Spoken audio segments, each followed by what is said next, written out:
Now it's time to talk a little bit about the monitoring. So, how to use social media power insights to build a marketing strategy that really works. And this topic will be shared by Justyna Dzilikowska. She's from Poland and she's the head of marketing and brand 24. She is team leader, content creator, and constant tester, learning and teaching on how to effectively use content, social media, and data science from 2012. Justina, hi, how are you? Hey, lovely to have you. Thank you for being here. I'm super excited to have so many people interested in social media in general as a tool for marketing. I think it's great that it's growing, and I would love to tell you more about using insights to like a 360 marketing strategy, because that's what we're going to cover today. It seems like a great plan. We are too also excited to see you. Let's share the presentation and start. Okay. Please confirm if you see my screen. No, yep, everything is okay. Perfect. So, hello everyone. Thank you very much for joining us here today. I'm super happy that we can cover this topic because I feel like we are not talking enough about data-driven social media and data-driven insights at all. And this is something that I believe can actually change the marketing approach. Real data from real people, from actual profiles, everyday conversations. This is something that social media manage on their daily basis, and let's learn how to use them. Just a few words about myself. As Anton already mentioned, yes, I'm doing marketing for 24. I hope that you just heard about the brand maybe once or twice in your life. This is a media monitoring platform. I'll just have 5 seconds on media monitoring today because this is super related to the topic, but mainly like my core experience is in content marketing, in organic, so something you may call this cheap marketing areas, like these areas that can generate traffic and leads in a cost-effective way that is building in time, something that CEOs I think like very much. So this is also something that I think you experience in your life, that you're expected to bring leads from social media, mainly from organic activities. And I would like to cover a little bit today how to do that and how to increase your efforts.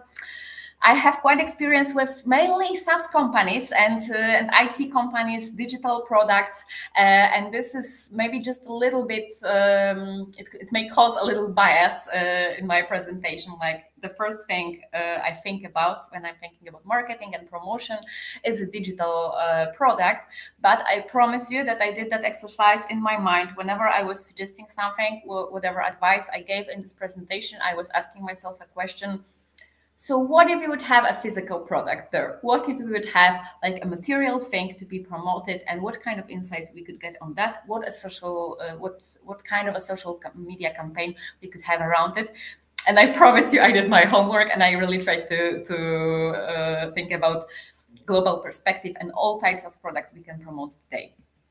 What we're going to go through is first, what are power insights? Because this is not like a common buzzword. You may not heard of it like anywhere else. I didn't take it from any book. This is just a combination of the words we use in our everyday work at Brand 24 and in many other companies I worked before, to just call this one thing that a social media manager can bring to the table and just change the perspective of the whole strategy.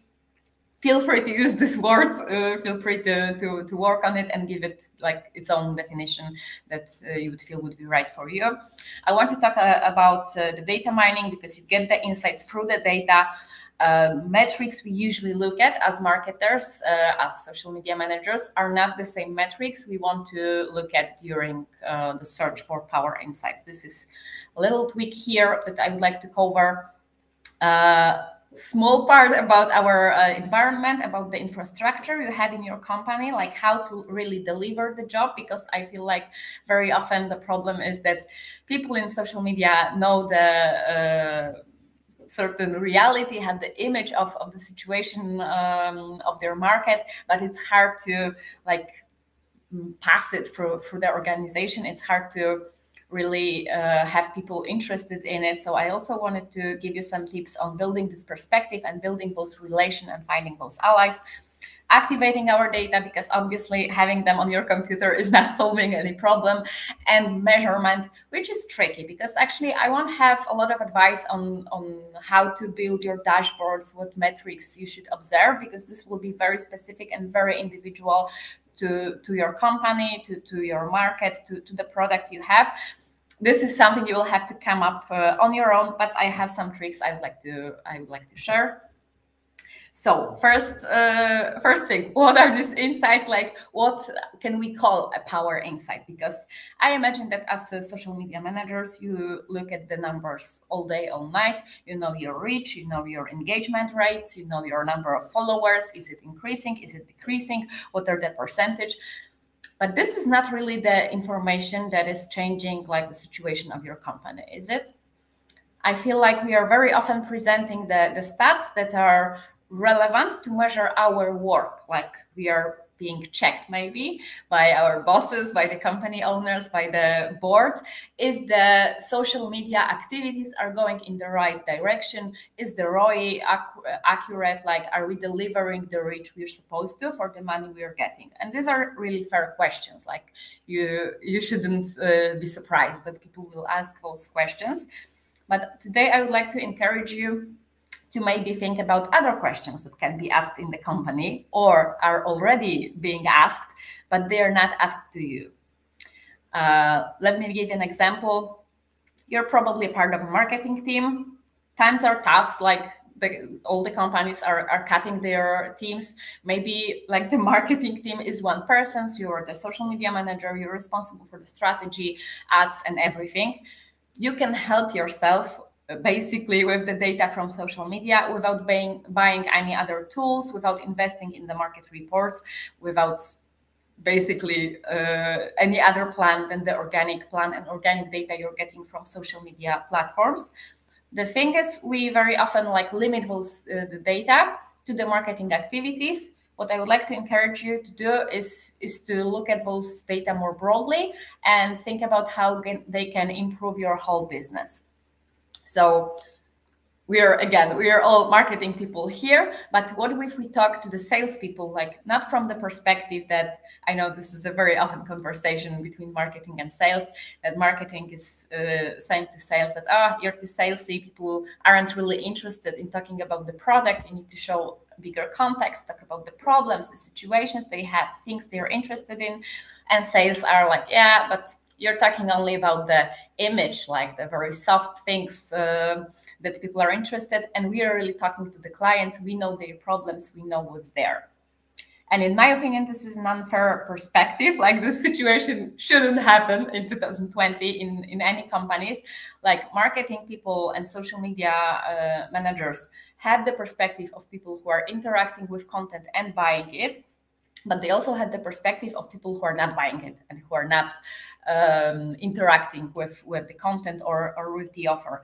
So you can kind of answer some of the questions from people from sales, like, is the offer okay? Why people are not buying? What do they want? Like, how to decrease the churn? The questions that sales would often raise, and they have them, like, they have some ideas, they think they know, but a social media manager is very often the person who see the real person quote on why they didn't buy and what this person didn't like.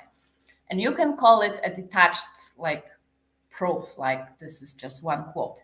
But if you look at it as like a process, like if you look at the scale, how many of these quotes can you collect during a month? How many during a year if you work longer for a company? Like, you can actually build this Q&A for a salesperson. You can prepare them their presentation with real life problems and say, hey, maybe you're going on a conference, you'd probably like to know what are most common problems people talk about these days. I can prepare you some insights on it, and this is the cooperation that should really happen. Like, this is something I'm really propagating about, and this is something I encourage you to do. Same with product. I know not everybody has a digital product, but this is a very good example, I think, for everyone.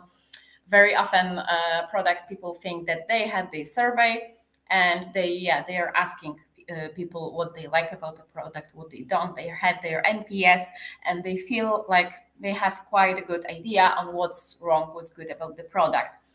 But very often it's the social media person who is on the front line, who's receiving answers, answering questions, receiving all the complaints about what's working or not. Was the candy bar tasty? Is the packaging okay? Is it really easy to find it in the shop? With the digital product, it's even better because you have all the opinions online. Like, you can actually aggregate those data, monitor it on a scale, and have a full beautiful data that are already there, and you don't need a survey for that, because very often for product, but for business as well, people the problem is that they want to measure something and then they set up a survey, or they pay for an external company to measure something, and they are like, yeah, now we need to wait like 5 months to find out what people really want, what are they talking about.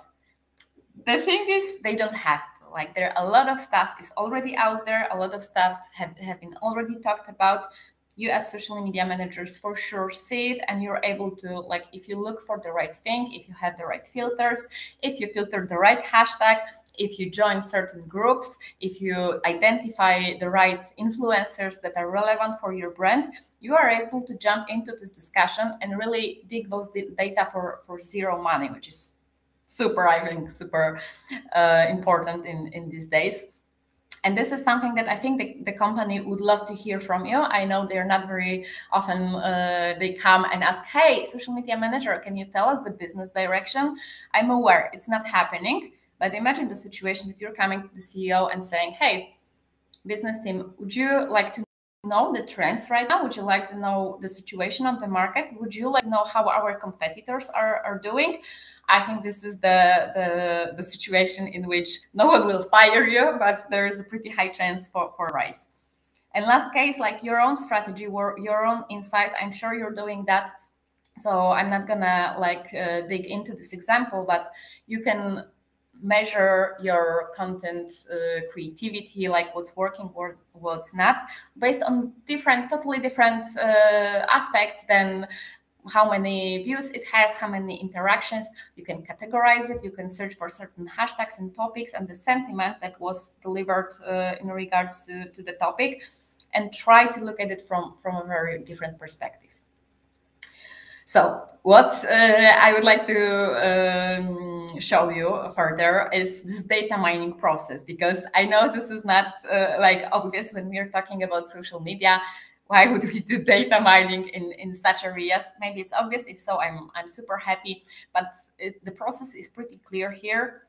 I think it's also quite universal for a lot of companies, that all of us have problems, like usually is why people aren't buying our product, or why they are buying and then they're returning, or why they don't know about the brand, or how to increase our brand awareness. These questions are asked every day globally in all of the marketing teams. So it's pretty easy to define those two that are specific to your company and to your product or service or department. And what I would like to encourage you is to try to ask those questions in a way that it's even more specific, like try to make them about the problem you have and about the situation you have this quarter, about the number that decreased this week. And this will take you straight to the data you need to create this powerful insight you can find on social media. And it can be different. It can be like, if we have low sales, who are the people who are actually buying our product? If you already have personas and you analyzed that 100 times ago, you're in a very lucky position. But many companies after COVID, after all of the global situations, they are pivoting. They are looking for different ways to sell their products, and they're looking for different groups. So this is important to ask yourself every, I would say, 3 to 6 months. Am I selling to the right people? Who are they? What do they like? Not in a I don't mean their age or their gender, yeah. I mean their actual goals in their professional or their private life. This is something you can easily spot on social media, and you can aggregate that, give it a name, give it a tag, and count it. if your sales team is fighting a huge churn, for example, people are buying in your e-commerce, returning the products, never coming back. If you have a subscription product, the churn is high. Like what's worst about the project? What should we put first on our roadmap? This is something a social media manager can ask. There are many different sources of this knowledge, which may seem like more reliable, but it's actually the front line who very often have the most realistic data that you don't have to wait for. So raise your hands and be there to deliver this information. Know how to present it also. This is super important. But first step here is just simply saying, I can answer that question, because you're totally able to do that. Whether it's decreasing income or low engagement on your social media channel, like you're the very right person to answer all of the questions. And what is maybe less obvious in this whole process, that you don't have to answer them on your own. I know this is a very often one-man job, and the social media department in many companies is just a fantasy. Like there's one person managing 5 channels, different platform, all of the languages, and just trying to survive. But when you're thinking about your company, like they are actually people who have their goals, and you can support them. And this gives you a whole different perspective. Like you can cooperate and they can support your goals and your needs. I think one most important thing in this process is to identify them. Because very often you might think that, oh, okay, if I have some product insights, like people are complaining about my product on Facebook, I can share that with the product owner. Well, very often this person would be super busy and they will have different things on their plate, and they will be like, yeah, I know something, Facebook, thank you, later. Maybe the right person to address this is the Scrum Master. Maybe this is the person who will actually give points to particular tasks. And if you come to a Scrum Master or to a team manager and say, hey, I think this is the most burning problem right now, I'm getting a lot of complaints on that, can you please do something about it? They would be able to do that and willing to work with you on further details. Very important stuff. You need to know what they need. I know that these days it's super transparent in many companies, but not in all of them. It's great to know each other's KPIs, each other's metrics, knowing what they do, like when they meet, when do they analyze, what are their results, and how to work with them. Also, like very basic things about how do people work. Like, do they have kids? Are they rather 7 to 3 or 7 to 9 to 5? How often do they meet? Like, do they have a weeklies or monthlies? Like, how can I join their schedule, and how can I cooperate with them in the most smooth way? This should be a team effort, but when you want to like make your impact, I think it's worth to do the first step and be this person that will adjust their agenda and their knowledge to the processes that are already in the company, because it's not an easy way to pass your ideas. So try to be flexible and try to cooperate, try to know people's limitations.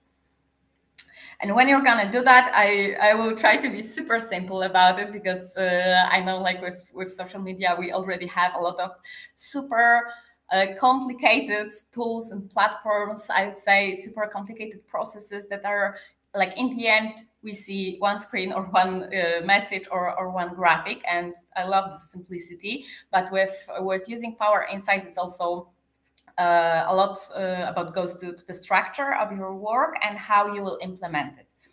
First, very important thing is metrics, and this is about the question you will form. Like, you have this, you know, the problem, and you will define those questions you want to answer with your data. You should know, like, would you rather measure more quality or quantity? Can I use like ready-made social media metrics to do that, like engagement or reach, or should I create rather like dedicated metrics, like the sentiment that I will adjust from 1 to 10, how much people hate our new dashboard or our new feature, or maybe some other. This is like very, very specific and individual. So I encourage you to work on it like with yourself and with your own data. In terms of tools, in terms of tools, the choice is huge, but I know in many companies there is zero budget for tools for social media managers.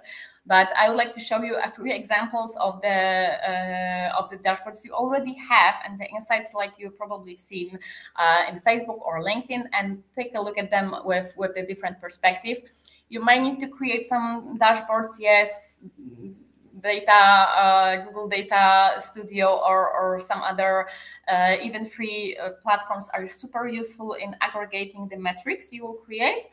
But at the beginning, I think the most important thing is to have just a folder for screens, and then maybe looking at them for 3 months and looking, like, for example, calling them positive opinions and negative opinions, and having those two folders will like give you further ideas on what you can do with it, how can you aggregate it.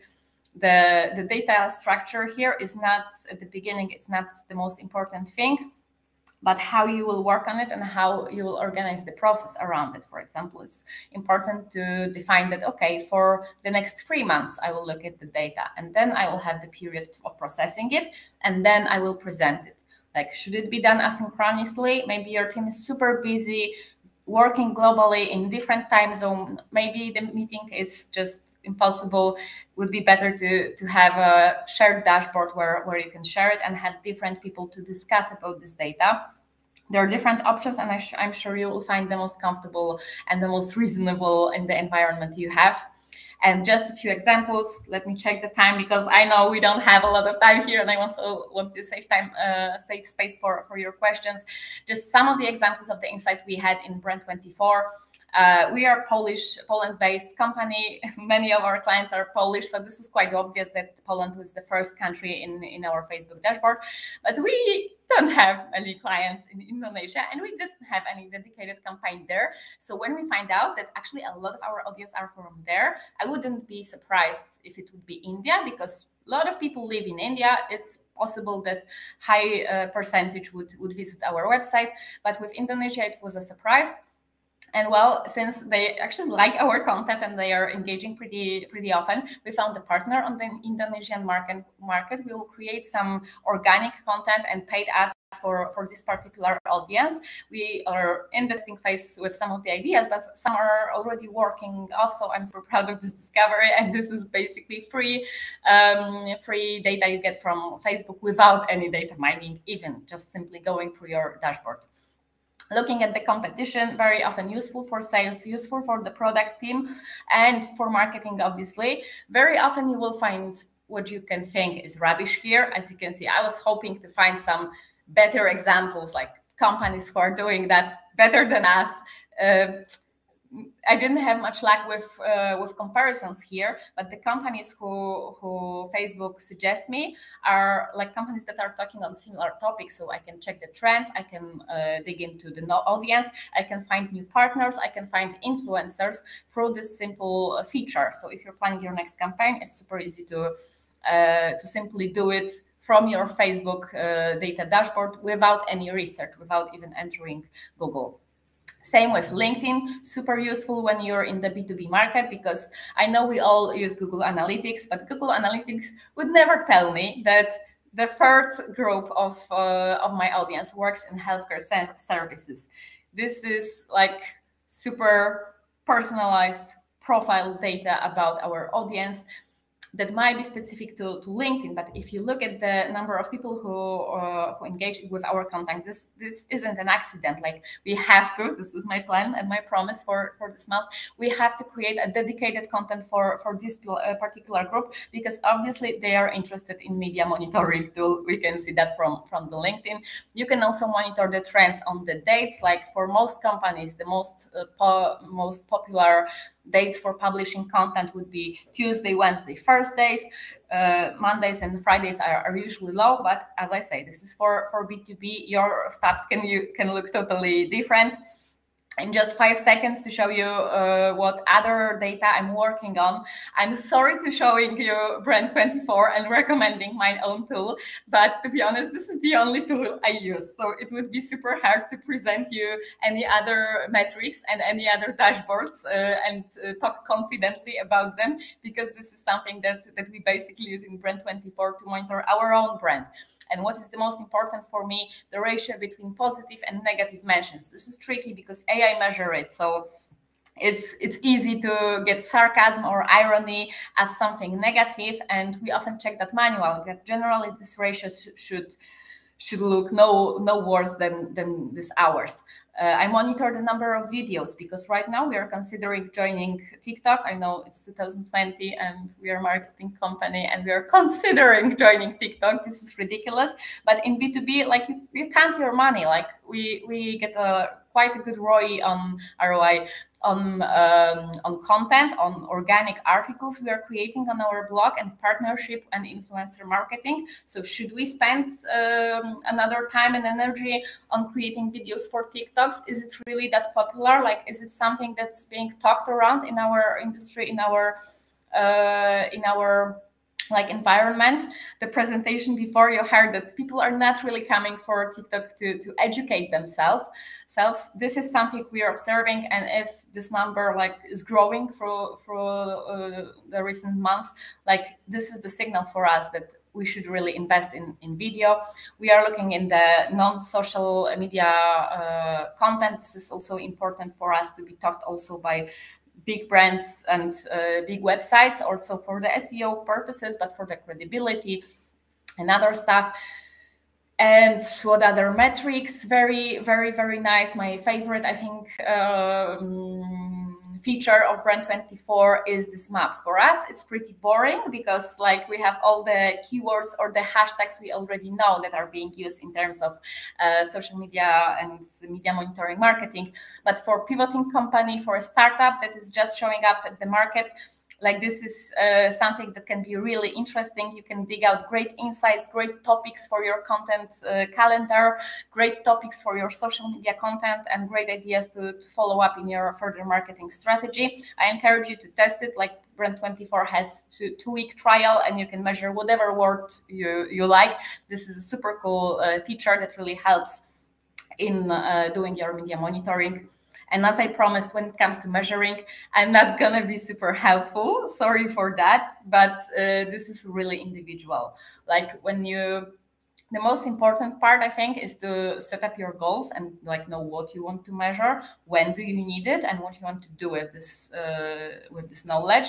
When should it be ready? Because very often it's like, okay, we need an insight till the end of this week, or we need an insight till next Monday because the television campaign is running and 5 million of people are going to see the program when we're named, and we need to have an insight on what are they talking about. So like the infrastructure of your power insight, let's say, process have to be strictly related to the whole campaign calendar. And this is, again, very, very individual. It depends only on you.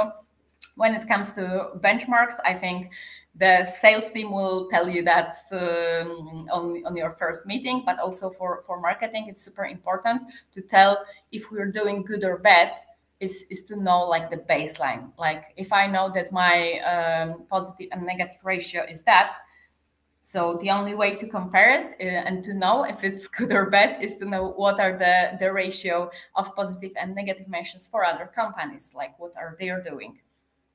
And another very important thing I need to underline is report. I know it's super boring and we hate that. And very often marketing and social media reports are just there, not opened.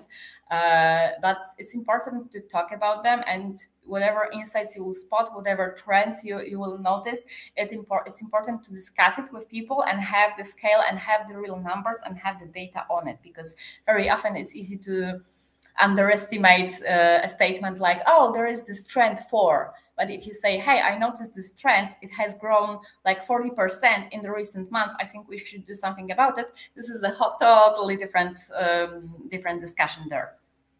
So analyze your result, connect the dots. I'm not gonna be like, I couldn't be any simpler about it. I think this is the most exciting and the most interesting part of the social media manager work, that you can, work with the reality. You can measure stuff and have this real knowledge on or how things are and how is your market doing. And this is all for me. Thank you very much for staying and bearing with me. I would be super happy to have your questions like right now, but also feel free to give me your feedback. Join me on TikTok. I'm not super active there, but on LinkedIn, yes, I am. I would love to hear from you. Like if you have any questions, any problems, if you would like to ask whatever thing whatever question you'll have, this is the perfect moment. But if you have anything later, also find me on LinkedIn. And I'm going back to you, Anton. Justina, thank you for a great fruitful presentation. We have a question from audience. What about trolls? You told about positive mentions, negative mentions. Do Brand24 helps with trolls? How to manage with them? What recommendations do you have? Okay, so we don't have trolls. It's not our case. So I don't have like a first-hand experience with them, but we have a very nice case. I'm not sure if we can call it a case study, but when the war started, media in Polish were flooded with fake news. Like millions of fake accounts were commenting and spreading fake news about Ukraine and just spreading disinformation. And we were actually able to identify them with Brand24, and we were in contact with Facebook and with Twitter, and we were delivering them a ready-made list like, hey, these are trolls, can you please block them because they are shitting on the internet and destroying the stability. And this was the perfect case, non-business, unfortunately, but I was very happy we could do that with our tool and basically give it to the people. We had a lot of volunteers who were helping in that process and tagging fake profiles and in like spotting the disinformation. Business-wise, we didn't have that problems, but I think an experienced social media manager can spot the troll. It's like 5 seconds to see if the account is fake. When you have a media monitoring tool, you can exclude those mentions from your dashboard, so you'll never see them again, and they won't spoil your total data. But if you're doing it manually, I think you just have to log them. When it's 5 million, it's hard, but when you start really early, very often the troll farms, when they notice that, okay, this company is reactive, like we started commenting and after 5 seconds we are blocked, it's worth going to another company and trolling there because maybe they are sleeping and it's night in their time zone, so we'll be able to do more work. It's very important to react as soon as possible. That's, I think, my only advice with the trolls. Another one question, how do you understand that this is positive or negative review? Because as you mentioned, sarcasm can be on both sides. True. So we are training our AI to spot it for us, and it's actually getting better and better with it. Recently, we have the case of a client that would like to monitor Pornhub because of the specific of the product. And we are like, okay, this is going to be very hard to teach the algorithm that something that consists, maybe not the most elegant words in the world, the wording used on such platform could determine that the sentiment will be totally negative. Yeah. But this is a very particular case of a client and the need. Generally, AI does it well. A real person does it even better. Like if you have a small company and you just want to aggregate your mentions and you're working on small numbers, it's very easy to spot. I don't know how other platforms are doing that, like other media monitoring tools, because it's been a problem for years to spot sarcasm. But the technology is like growing like crazy, and machine learning is day by day, they are smarter and smarter. So if you give them a lot of data, they will learn really fast that this type of emoji is rather a joke. This type of punctuation can mean something different than normally. So this is like super worth of using dedicated tools to that. And what kind of niche it was? In what niche this client is working in? The one you can imagine, like sex industry, sex toys, and events were of their interest. So they wanted to see like if the products are really used, mentioned, if the contexts for discussion, like what are the trends in the market. They could talk about what hashtags could they use to get to their audience. So fascinating case. I have maybe the last one question. Our students are mostly beginners and they are searching for free tools. Can you recommend any free tools they can use for monitoring? Most of the tools from media monitoring area have their free baseline. Like the advanced setup is usually costs something because like the AI development is a constant work. But you can check out Mention, you can check out Brandwatch. They have pretty expensive plans further, but like if you're working in a company that can afford that, that's super also powerful tool. Sprout Social have a pretty good free plan, if I recall. And at Brand24, we have this 2 weeks. And don't tell anyone I told you, but we have multiple cases of people just having several emails used to measure something, and sometimes even after 6 months they are finally decided that yes, okay, I need to go switch to a paid plan, and we're super happy to when it happens. But if not, like the free account has all the features that you need. So if you need to just check one campaign, these 2 weeks are more than enough to check the abilities of the tool. I think that all SaaS have such issue and not just you one. Yeah. Justina, I'm really thankful for such great presentation and answering the question. Thank you to be with us today. Have a great day, have a great weekend, and see you on our next events. Bye-bye. You too. Have a lovely time. Bye.